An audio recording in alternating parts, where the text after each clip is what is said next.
सोमवार दिनांक 7 एप्रिल 2025 रोजी सायंकाळी 6 वाजण्याची वेळ होती. दिग्रसपासून 2 किलोमीटर अंतरावर जंगलामध्ये 2 मृतदेह कुजलेल्या अवस्थेत आढळून आले.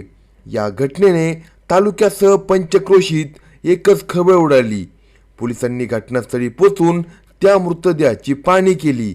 एका महिलेचा मृतदेह कुजलेल्या अवस्थेत आढळला, तर त्या मृतदेहापासून अंदाजे 100 मीटर अंतरावर त्याच जंगलामध्ये एका पुरुषाचा मृतदेह आढळला. त्यामुळे नेमका काय प्रकार आहे याबाबत पोलिसांपुढे तपासाचे आव्हान उभे ठाकले होते.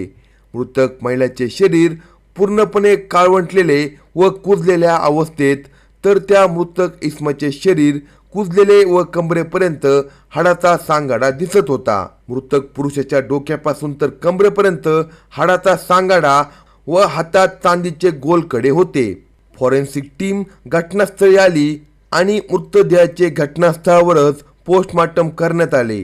या घटनेतील मृतकाची ओळख पटवणे खूप अवघड होते. मृतक कुठचे, आत्महत्या की हत्या हे शोधणे पोलिसांसाठी महत्त्वाचे कार्य होते.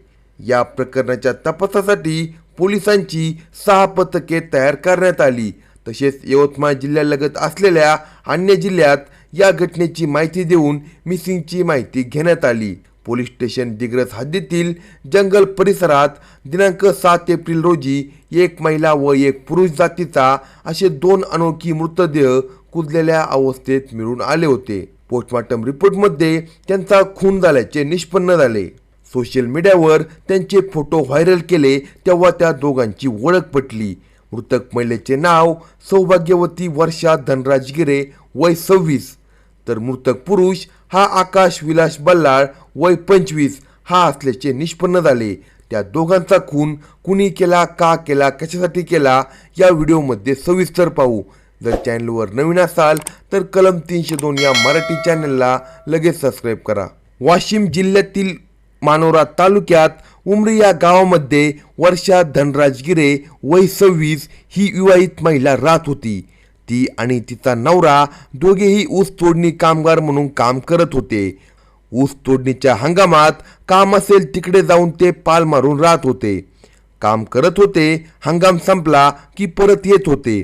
एकाच भागातील ऊस तोडणी कामगारांचे एकमेकांशी सलोख्याचे संबंध असणे स्वाभाविक असते. ते एकमेकांच्या मदतीला धावून जातात. परमुलकात ते एकमेकांसाठी आधार वाटत असतात. पण यातून काही गैरवर्तन करणारी मंडळी चुकीची पावले उचलतात आणि एखाद्याच्या संसाराची व आयुष्याची माती करतात. ऊसतोडी कामाच्या ठिकाणीच वर्षा आणि धनराज या नवरा बायकोची आकाश विलास बल्लाळ, वय 25 या तरुणासोबत ओळख झाली. तो वाशिम जिल्ह्यातीलच गोस्तारोई या गावचा रहिवासी होता.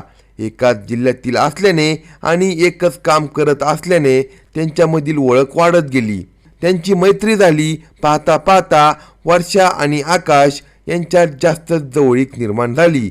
दोघेही एकाच वयाचे असल्याने चेष्टा मस्करी करता करता ते एकमेकांच्या प्रेमात पडले. ती विवाहित आहे हे माहीत असूनही आकाशने तिच्यासमोर प्रेमाचा प्रस्ताव ठेवला. तिनेही त्याला होकार दिला आणि दोघांचे प्रेम फुलू लागले. दरम्यान हंगाम संपला आणि ऊस तोडणी कामगार आपापल्या गावी परतले. दिनांक 28 मार्च 2025 रोजी वर्षा ही तिचा नवरा धनराज व मुलासह तिच्या गावी राहत्या घरी परत आली. पण त्याच रात्री ती एकटीच नवरा आणि मुलांना सोडून निघून गेली. ती कुठे गेली याचा कोणाला काही पत्ता लागला नाही. तर तिकडे तिचा प्रियकर आकाश बल्लाळ हा देखील गायब झाला होता. मग मात्र ते दोघे पळून गेले असावेत असा संशय निर्माण झाला. दरम्यान वर्षा आणि आकाश हे दोघे पुणे येथे निघून गेले असून त्या ठिकाणी एकत्र राहू लागले होते.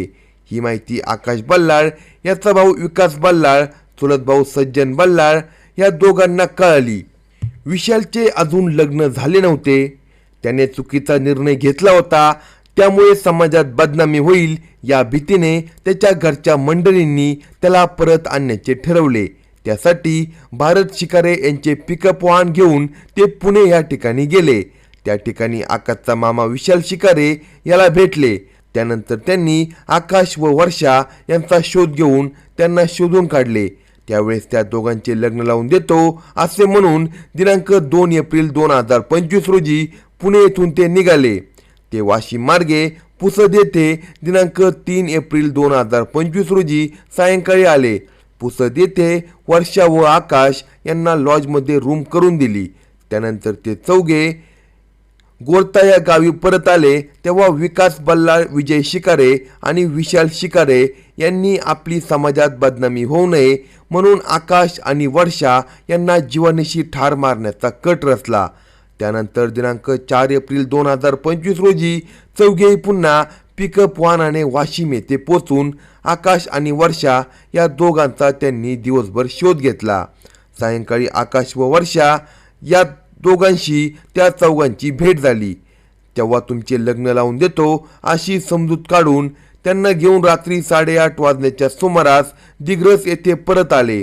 या दरम्यान विजय शिकारे याने त्याचे सहकारी राजेश गोदमले आणि धर्मराज बोडके यांना दारू पिण्यासाठी ऑनलाईन पैसे पाठवले.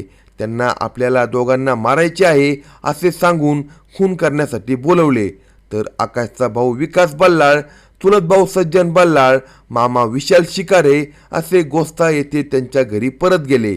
त्यानंतर विजय शिकारे हा वर्षा आणि आकाश या दोघांना पिकअप वाहनामध्ये घेऊन विठाळा ते साक्री रोडवरील त्यांच्या शेताजवळील जंगलामध्ये घेऊन आला. त्यानंतर विजय याने त्याचे साथीदार राजेश गोदमले, धर्मराज बोडके यांना फोन लावून बोलावून घेतले. रात्री 10:30 वाजण्याच्या सुमारास राजेश गोदमले, धर्मराज बोडके हे विजयच्या मोटारसायकलने विठाळा येथील शेताजवळ आले. आता त्या मारेकरांनी वर्षा आणि आकाश यांना घेरले. त्या दोघांवर लोखंडी टॉमीने हल्ला केला. त्या दोघांच्या डोक्यावर टॉमीचा घाव घालून खून करण्यात आला.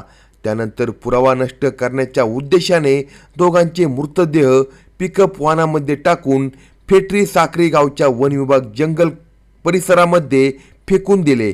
तिथून निघून सकाळी जाऊन काळी दौलत रोडचे पुलाखाली 2 बॅग ज्यामध्ये मृतकाचे ओळखपत्र, पैसे व मोबाईल पुरावा नष्ट करण्याच्या उद्देशाने जाळून टाकले. त्यानंतर विजय शिकारे याने साथीदारांना खुनाचा मोबदला म्हणून 5,000 रुपये ऑनलाईन आणि 5,000 रुपये कॅश असे एकूण 10,000 रुपये दिले. दोघांचा खून करून ते मारेकरी बिनधास्त फिरत होते, कारण त्यांनी कोणताच पुरावा मागे न ठेवल्याने पोलीस त्यांना पकडणार नाही असा त्यांचा समज होता. पण पोलिसांनी सर्व आरोपींना अटक केली आहे. अशाच नवनवीन क्राईम स्टोरी ऐकण्यासाठी कलम 302 या मराठी चॅनेलला सबस्क्राईब करा आणि आपल्या प्रतिक्रिया कमेंट बॉक्समध्ये कळवा.